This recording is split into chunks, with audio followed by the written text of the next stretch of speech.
Well, the St. Louis Blues have lost 5 of their last 6 games, and they find themselves sitting at sixth in the Central Division. So, what has gone wrong in this recent stretch of play, and can the Blues still save their season? Is there still any hope left? And what would they need to do to get it back on track if they want to make the playoffs? We'll talk about all that and more on this episode of Note News.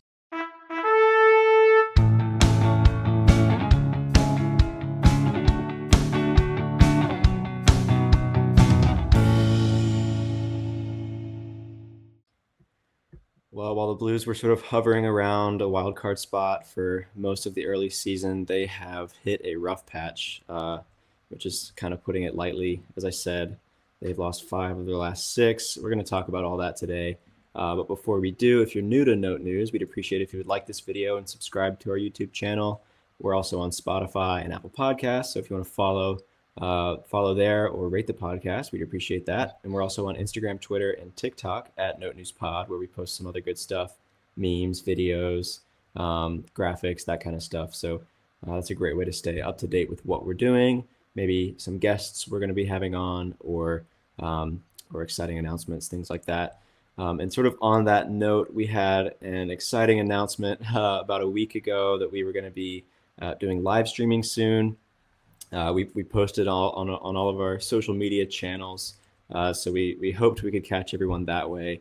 But if not, and you're watching this, we're sorry to say that we were not able to get it going this week. It's still in the works. We still want to and are ready to do it as soon as possible, but due to some technical difficulties with our streaming provider, our software provider, we were unable to get it going for you this week, but we'll just work through those, and we should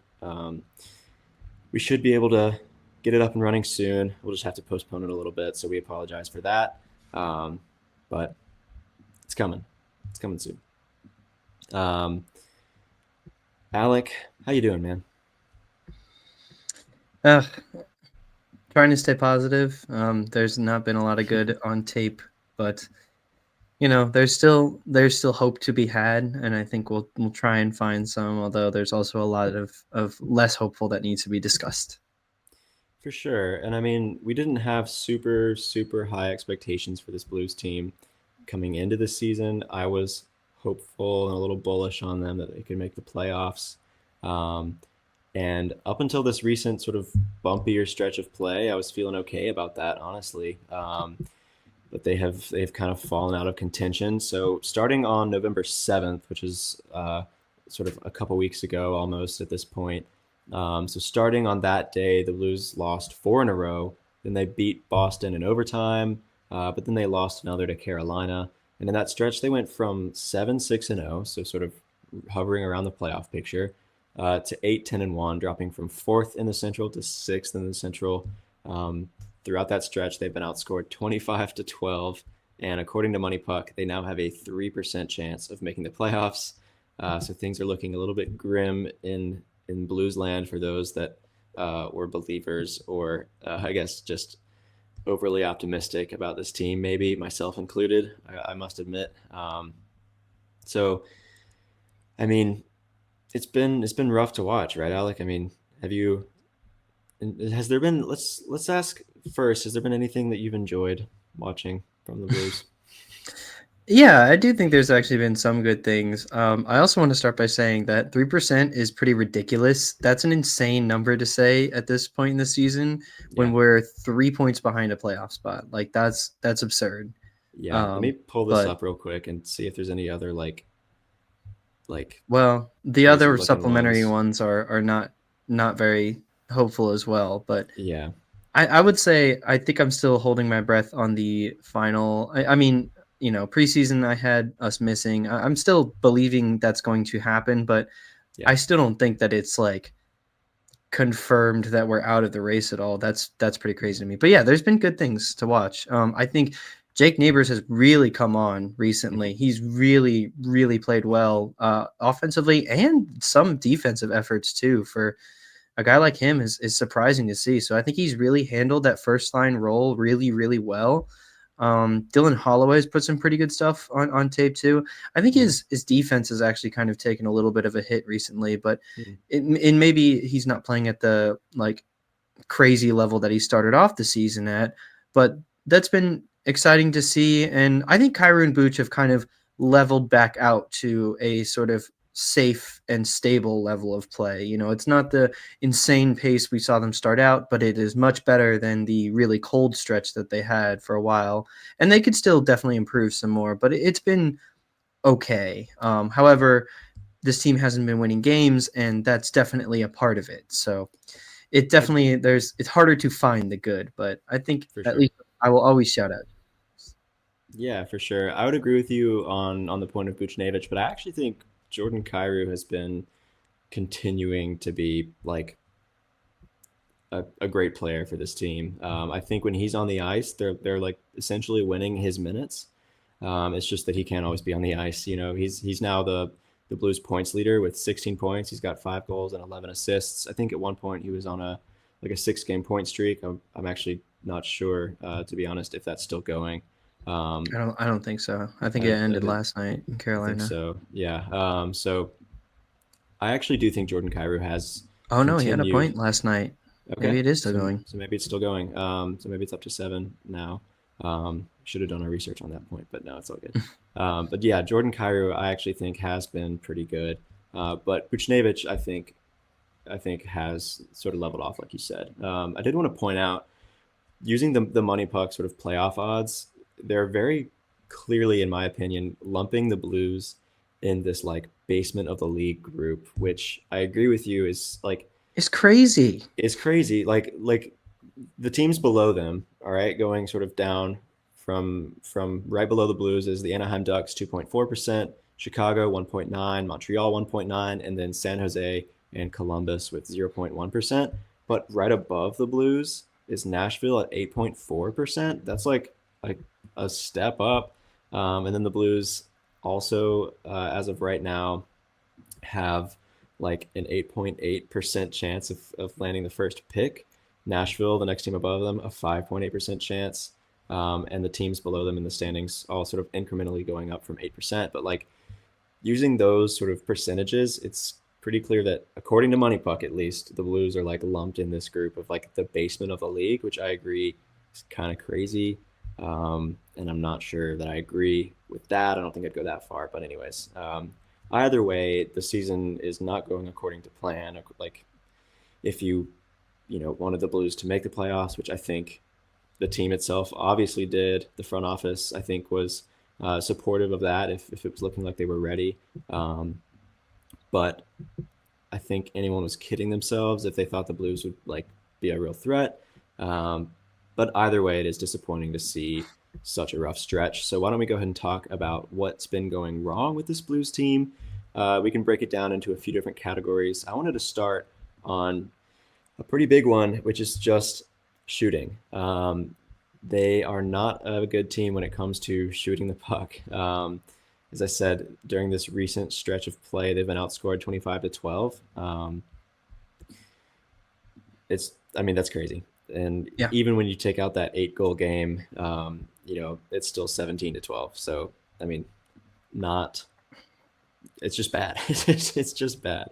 I can cite a couple numbers here according to NHL Edge. I think this is some interesting stuff to look at, but they're well below average, league average in shots on goal, goals scored, and shooting percentage from all locations of the offensive zone, and that is the case for high danger and long range.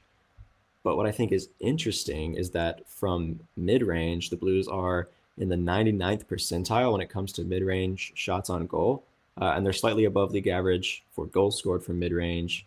Um, I think that's pretty interesting. I mean, they're not scoring as much as you'd like from mid range, but they really are putting the puck, towards the net.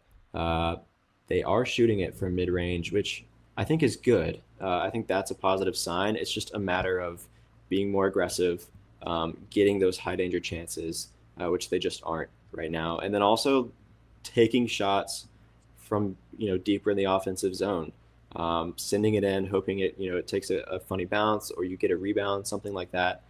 They just need to get those numbers up.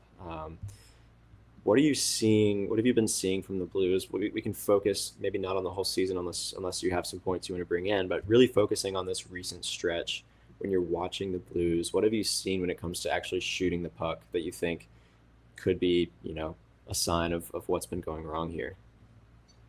Yeah, I think like you said, the biggest problem is not creating those high danger looks. You can fire pucks on net all day as long as like Hmm. it was, practice or whatever. But if they're not really creating any offensive structure, I think the other thing too is they haven't really been getting set up to do so. Like this team so rarely plays in the cycle and just can't get anything going. It's like they'll fire it in deep, scramble to win a battle down low, and if they do, then like maybe they'll get a seam pass at best, and if not, then it'll be just like an easy shot that a goaltender can just swallow up without any problems. And yeah, it's led to pretty middle tier or poor goalies having really good nights and really good goalies, winning games for their team, which obviously is losses for us.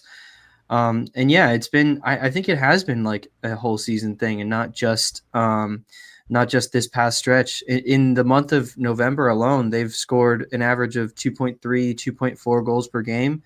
That's terrible. Obviously, that is not. And under 2.5 goals a game is a should be a losing team. And even like you said in that last stretch, they have scored around like around two goals a game as well, with obviously the Hmm. only lone win coming there where they scored three. So Hmm. yeah, it's been tough to watch, just because there's no excitement offensively. Even the Yeah. goals, it's unless it's like Jake Neighbors doing something crazy or Kyrie on a rare breakaway chance. It's like that Shanner OT winner this week. Yeah. He just like beat the goalie. Like that wasn't it was a good shot because it went in, obviously, but Yeah. that wasn't like if you ran that scenario out 10 times or 100 times or whatever, I don't even know that he scores in half of them because that's just Yeah. so it's a lack of create offensive creativity, and I honestly think that some of that, if not a good portion of that, boils down to coaching, which is something that Mhm. we may or may not get into this episode. But Yeah, I think we can definitely talk about it a little bit. We'll have to devote maybe some more time to the larger coaching discussion sometime soon. So be on the lookout for an episode about that sometime soon, probably. Um, but when it comes to like creating chances, whether high danger or otherwise, do you think it's like just a lack of like shooting ability, a lack of skating ability, or like playmaking, all of the above? Like, what are you seeing? Like, do we need better talent at the center position? Do we need better talent on the wings? What are you seeing in particular, that is a big issue here? I think it's playmaking centers. I actually think the Yeah. shooting ability has been pretty okay on this team so far. Hmm. I mean, I know he missed some time, but I think Saad's shown some pretty good stuff, like being able Yeah, to shoot. I think I'd even agree. like Shen has had an okay shooting ability so far this season. Obviously, our first line guys have been fine, and depending on the night, like there have been some nights where Matthew Joseph really impressed me. Holloway's been good. Texier has a wicked shot. So actually, like I think the shooting ability is fine. I think it's centers just don't demand or control any of the important space of the ice on this team. Like the centers that we have are just kind of getting bullied around by defensemen or other like forwards playing defense, and it just has made it so hard because you're always having to play on the boards, and that just isn't really a recipe for success. It's good. It's a good skill to be good at, but that isn't how you command and dominate the ice. That's how you win on the margins. And this team might be winning on the margins, but they're losing in like the general. For sure. For sure. I think a related issue, is the zone time as well. I mean, if you're not spending enough time in the offensive zone, you're not going to be able to generate those shots or those chances. And if you're spending too much time in the defensive zone, obviously you're going to be giving up, too much offense to the other team. And this has been another struggle for the Blues. They are well below average on the wrong end for offensive zone time and defensive zone time at all strengths. That is the case at even strength and on the power play. I think there is something to be said for the Blues penalty kill. We'll sort of dive into special teams here in a second. Um, but when it comes to offensive zone time, they're around the 80th percentile actually like on the penalty kill, and they're around the 70th percentile for defensive zone time. So when it comes to the PK, I think they are, you know, moving the puck around where they're supposed to be. You can sort of argue about other points of the efficiency of that unit, but when it comes to like zone time, I think the penalty kill looks okay, but otherwise you're just not spending enough time where you need to be.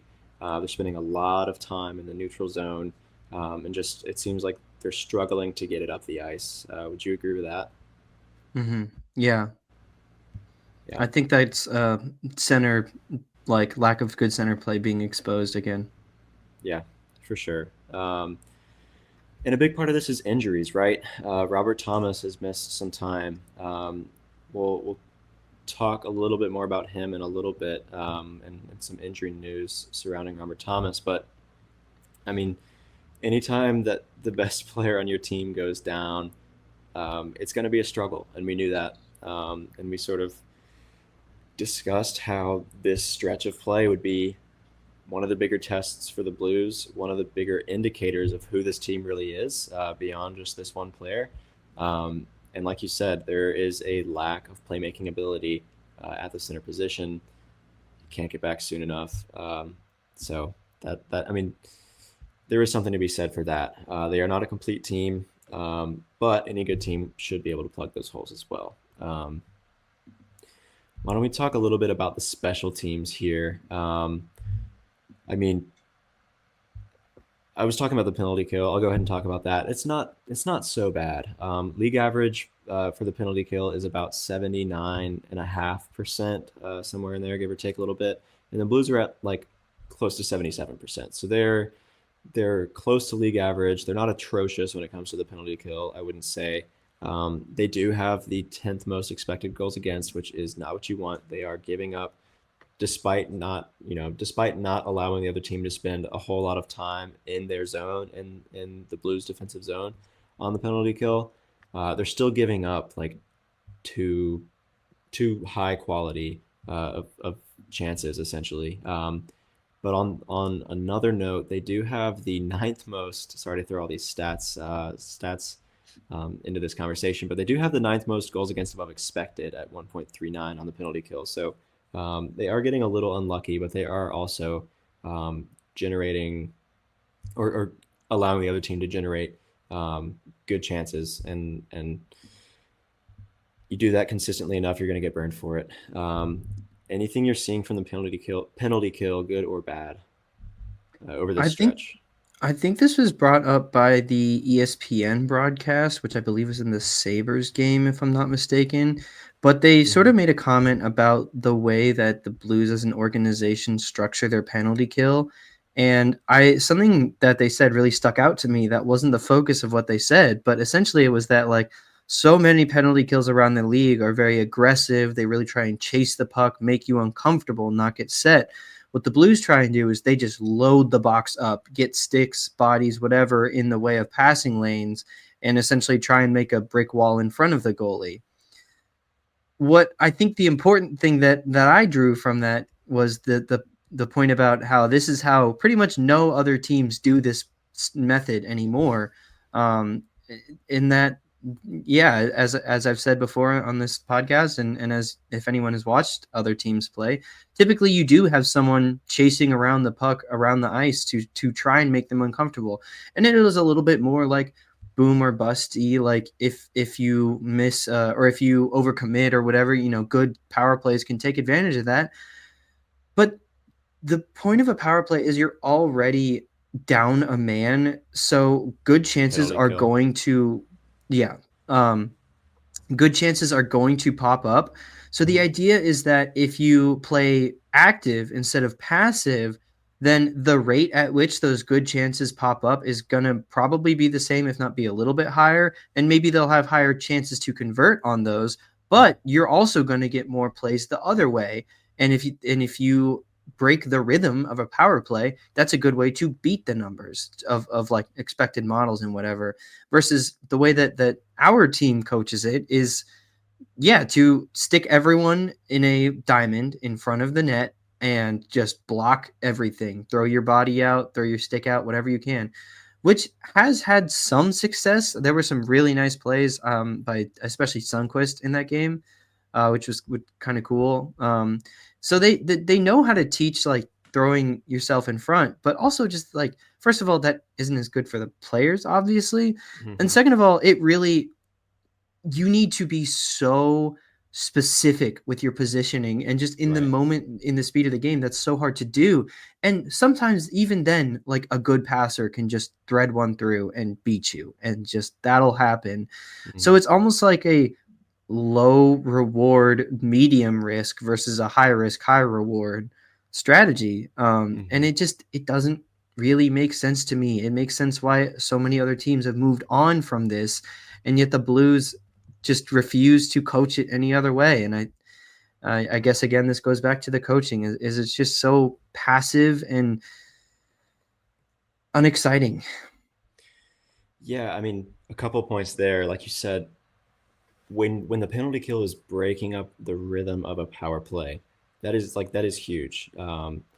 You see like a power play unit, like for example, the Oilers last season, they were just like a machine, a well-oiled machine. They're fast. They know where, each player knows where the others are, and they have a plan. It's a machine. But when you can, like you said, break up that rhythm, um, that's huge. And the Blues, like you said, just aren't doing that. There's, like you said, breaking down their strategy of just putting everyone in the box doesn't allow them to mobilize and break up the plays that the other team is trying to make. Um, Another point too is that with goalies as good as Jordan Bennington and Joel Hofer, I feel like they should have just like a little bit of, trust Yeah, that the goalies will be good enough and don't need all four guys right there. And I think it is there is an argument to be made that the more bodies are there, the more shots you're going to block, of course, but also it prevents the goalie from seeing the shot. So when one does get through, it's a lot harder to stop. exactly. Exactly. I think that's another problem I have with it, which isn't, I can't speak to overall coaching strategy and statistics here. This could just be entirely wrong, but at least as an observer of the game who's watched hockey for a long time, that just sounds harder for the goalie. More bodies in front of the net, Yeah. and also if you rifle one in from the top of the point, what do you typically want it to do? Hit a stick so that it Right. takes a weird bounce and goes in. Yeah. And yeah, I mean the defense has an easier job because they turn to face it and can better angle it. But I don't know, weird things happen. Yeah. Also, another point is that playing passive like this is a good way to not get fresh bodies on the ice at all. Is essentially signing yourself up for a 2 minute shift, which even if you're playing passive and not moving around a lot, is still tiring because it's the NHL. Yeah. So like, I just don't get the um the thinking behind it. I just don't get it. Yeah. I mean, like it seems like the thinking behind it is stop shots when the thinking should be stop plays. And I think that is probably the biggest issue. Like the point of a penalty kill is to take away the best opportunity to create a play and try to take away the next best opportunity, right? But preventing that top opportunity, that golden, golden egg of an opportunity on the power play, taking that away is the primary goal. And they're just not doing it. It's like they're just sort of stagnant in front of the goal, like you said, and that's just a big issue. Despite that, they're close to league average. They're still below league average on the penalty kill percentage, but they're not atrocious. But there are some issues there, like we just broke down. Where they are atrocious, sort of lovely segue there, is the Yep. power play. They are just straight up bad. There's no two ways about it. League average on the power play is about 20.5%.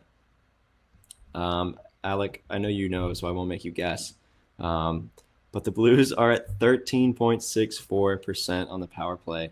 I think they have six power play goals, and it took them like which game was it? I think it was I the think it's loss to Boston. Boston that they scored their first power play goal at home. It took until uh, let's see, it took until November 12th for them to score a power play goal at home. They did score two in that game, but it took that long. Um, I don't know, man. What do you want to say about the, what do you want to say about the power play? It used to be a frustration with me because I would always think like, oh, they just ever since David Braun left, they don't have a sniper. They don't have that Ovechkin role. They don't have like someone to just wait with a stick raised to shoot one faster than the goalie can react to it. But this season, I think it's been a really holistic problem more than just like not having a sniper. It's everything. This Yeah. I'm surprised they're at 13% just from like watching them play.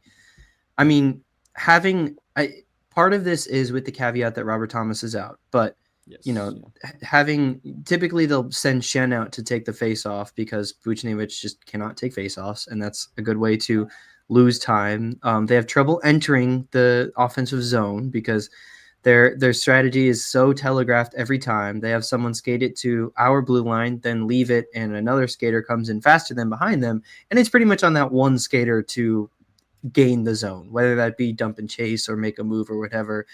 But there's no team effort to gain the zone typically. Also, they don't have a strong passing ability because usually we are playing dump and chase hockey like out down on the board, so there Yeah. isn't any real control. And even the quarterbacking has been kind of mediocre at best. It's pretty much just a reset option and never an extension of the movement of the power play. It's just all broken. And that's not even to mention like how criminally bad the second power play unit is. I don't have the stats in front of me, but I'd be surprised if they scored a power play goal this season. I guess there's only been like 6 or 7, but the Yeah. and that, to be fair, isn't a you can only do so much with the personnel that you have, but I still feel like you could shift it around somehow because what they are putting out on the second power play is like not NHL level.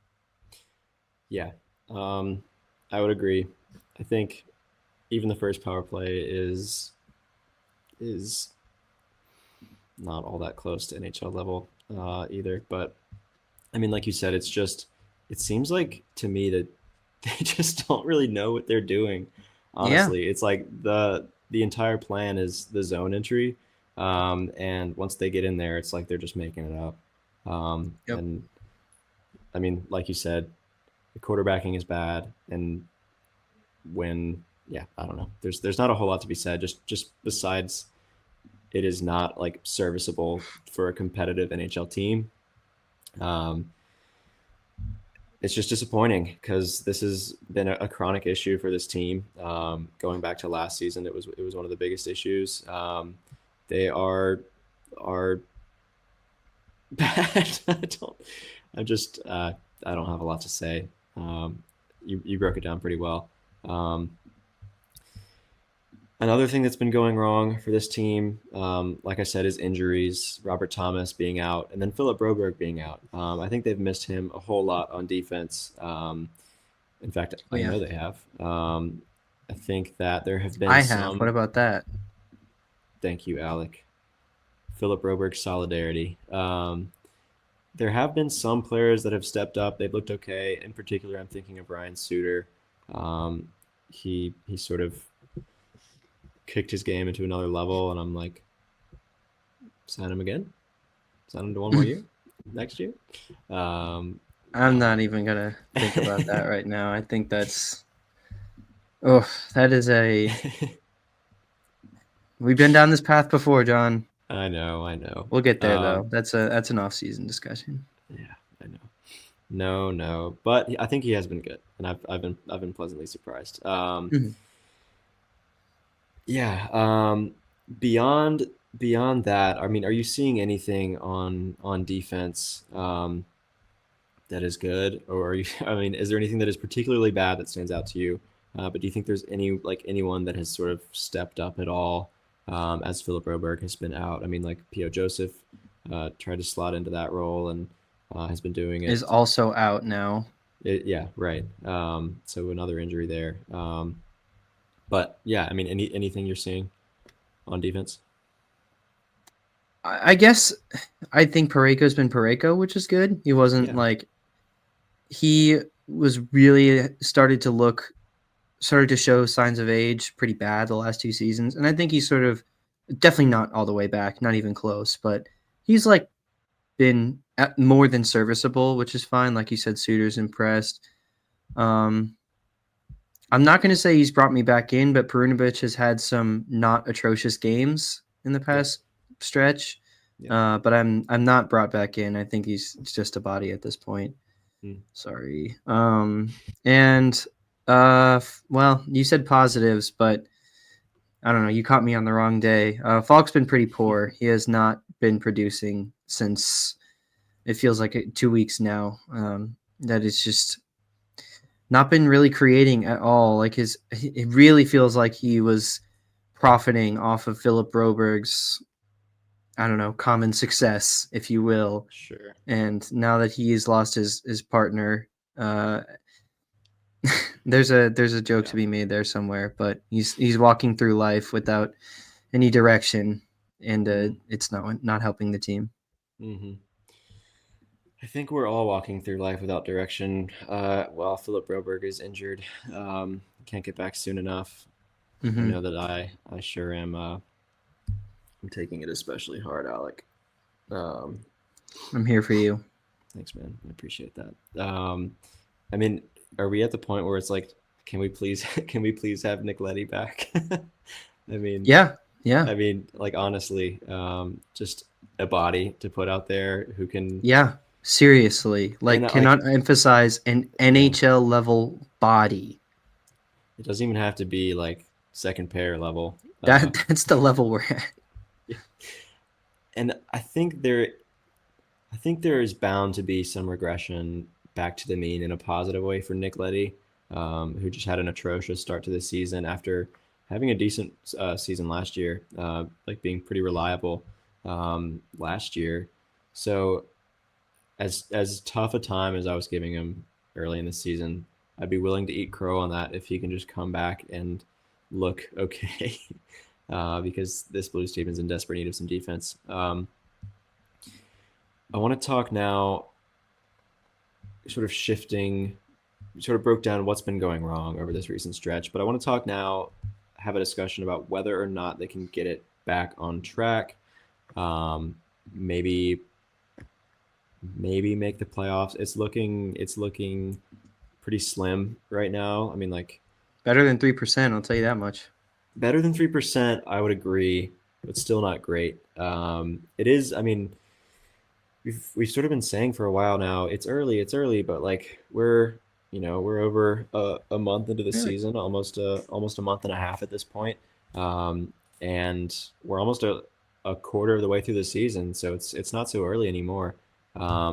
Granted, there is still most of the season left to be played, but I think a lot of NHL teams are kind of settling into what they're going to be this season. It's just a matter of, can the Blues break that mold and maybe become something better than what they are right now. What do you think, Alec? Where do you want to start? I do think they can actually break that mold, as you say. I think there's a lot of room for improvement, and I think a lot of it has to do with Thomas and Broberg coming back. But I don't want my analysis to say wave a magic wand and healing injuries will fix everything, because that's not the case. And I do think some of these things, like I don't expect special teams to get better at all, really. And I think that this team is going to lose a lot of games because of that. But I think the way I'm going to take this thought of can they get back on track, I think I would answer that with a strong, resounding yes, with the caveat that I'm not talking playoffs. I think playoffs are an easy benchmark to assign to any middle of the road team to like shoot for. But if we're being realistic about this franchise and like the window that we talked about into the offseason and such, playoffs obviously would be a strong success of a season, but that was never really the goal of this season. And I think we said so coming into the year. It wasn't like playoffs or bust. You know, if we don't make the playoffs, it's a failed season. I don't think that's the case at all. I think it was to see a lot of the growth of young players and see where this team can be set up going forward. And I think on that regard, there's a lot of room for improvement that this team can show and get back on track, as it were. Maybe that means playoffs, maybe it doesn't. But seeing what we saw from Philip Broberg, if he can continue that, if Dylan Holloway can get back to the level that he played at, then that would be a strong success. If we could see some more flashes from Texier or Joseph or maybe Radek Faxa. If we can see Jake Neighbors put up another 20, 25 plus goal season. And the big one being if we can get that really elite level production out of one of the top four forwards between Kyrou, Buch, Neighbors, Thomas. Also seeing like, is Justin Falk reliably a second pair defense? Like there's so many questions that this team still has to answer, and all of them can, and a lot of them probably will be answered throughout the course of the season. And I think I'm actually liking the direction that a lot of them are heading. Some of them, like we were evaluating, maybe a little bit of a spoiler.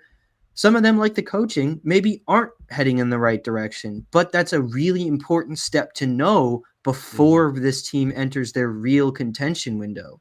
So are playoffs out of the question? No, I don't think so at all. Like I said, I think 3% is crazy. I would say maybe, I don't know, like 10%. Like if you ran the simulation of the rest of the season 100 times, you're telling me that in 3 of them, the Blues grab a wild card spot? I don't know.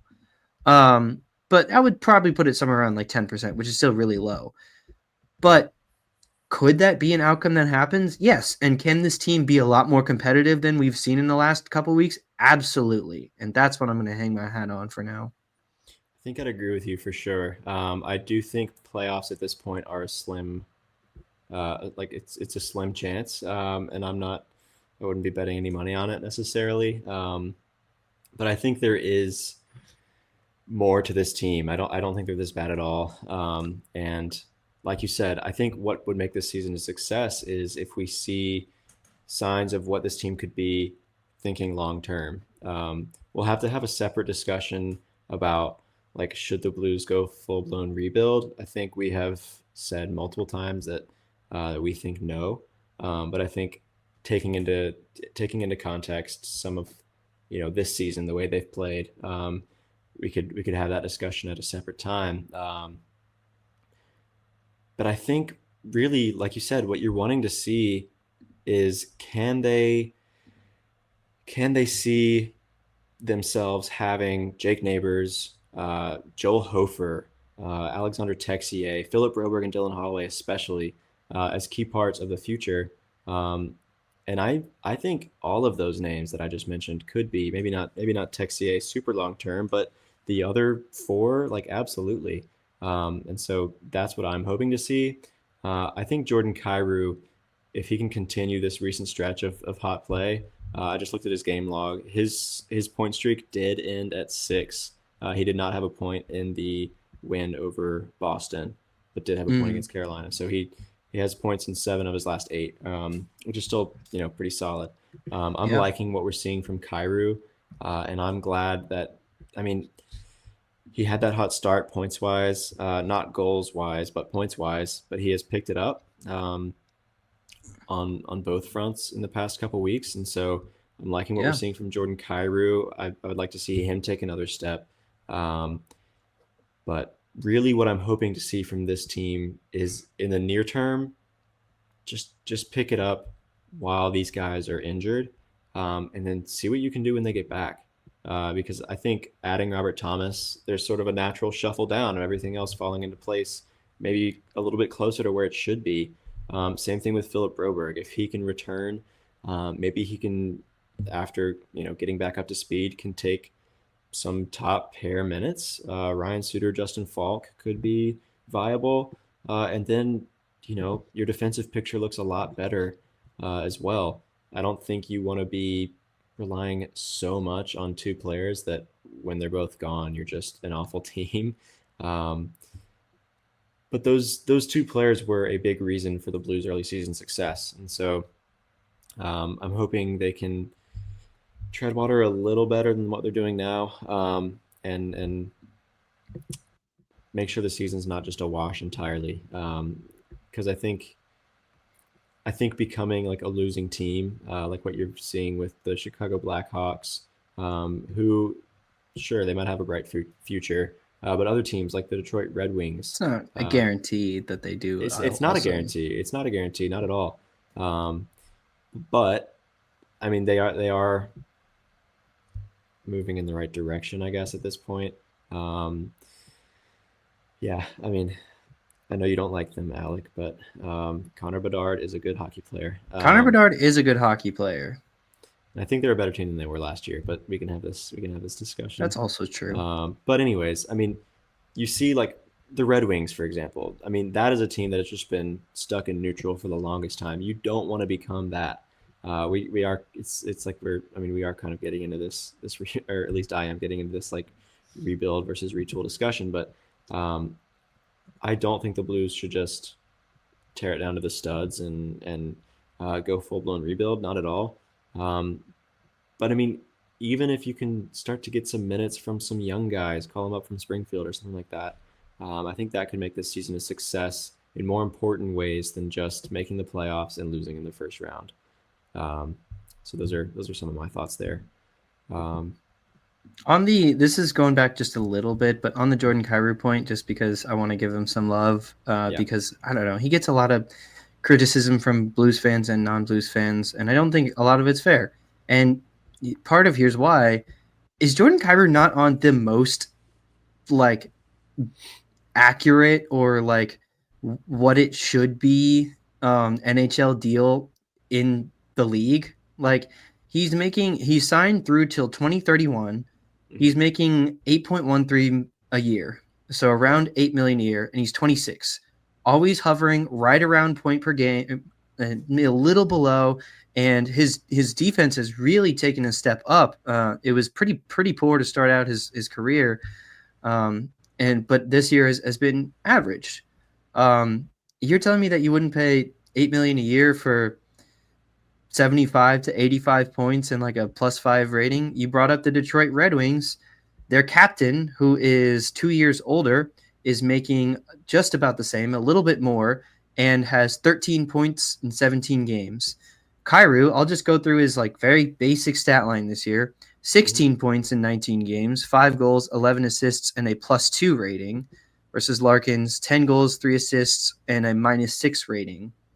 So pretty comparable. And he's definitely a guy that you're building around, but you didn't pay him like, especially with how the player market is trending. Like, is this not a great deal for both sides?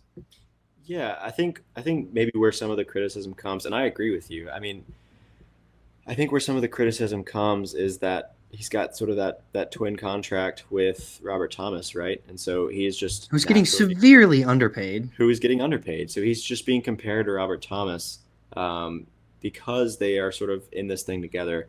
It's always Robert Thomas and Jordan Kyrou, um, and so I think that could be where some of that is coming from. But I agree, like he is pretty like spot on when it comes to you know Contract value? uh, contract value.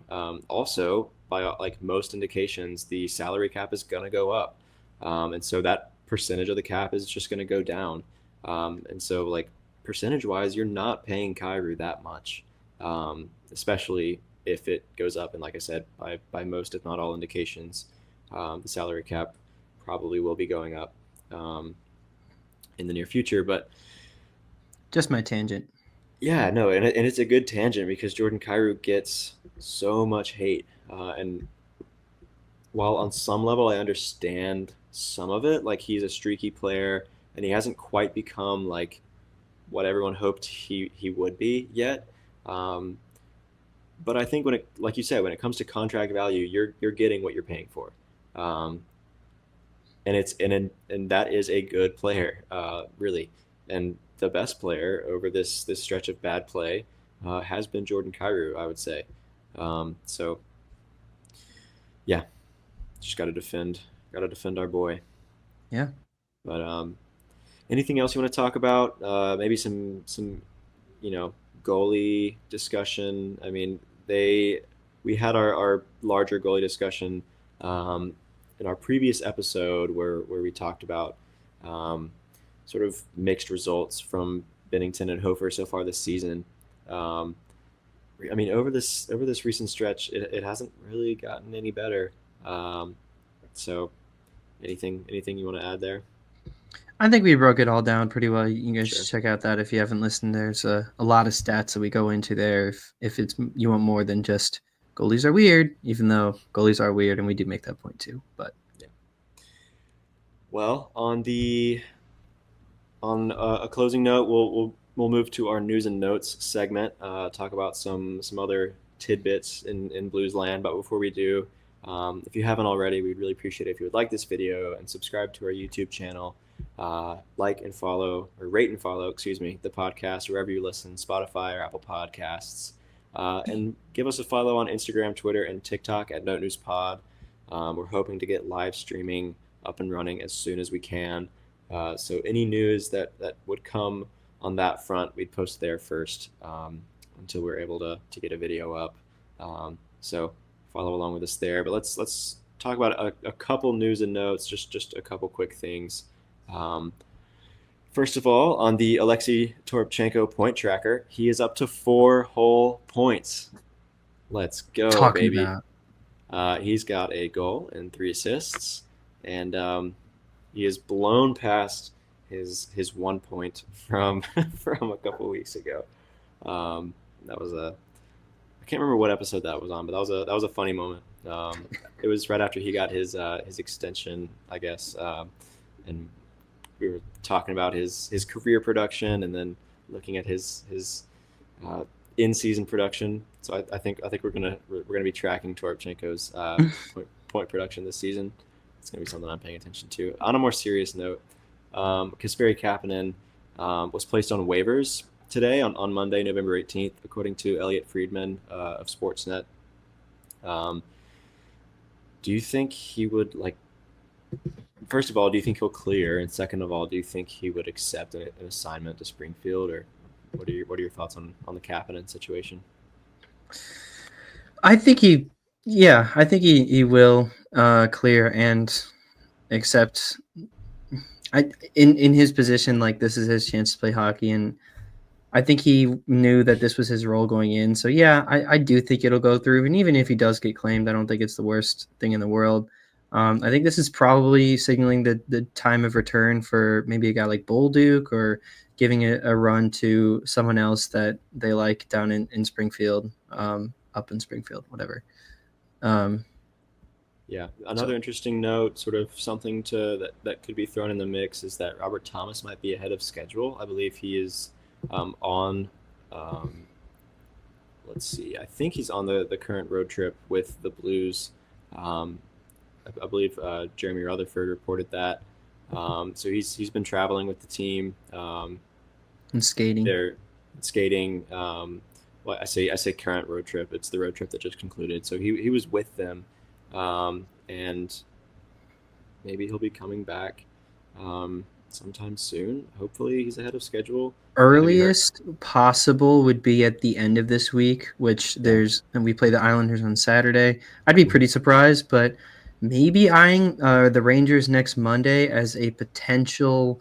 We'll see.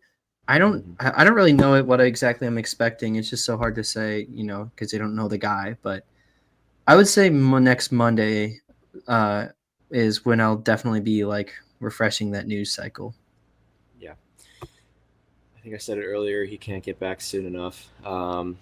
Miss having an elite player on the team. And I think Robert Thomas is elite. I think some people think he's just sort of. What do you mean think?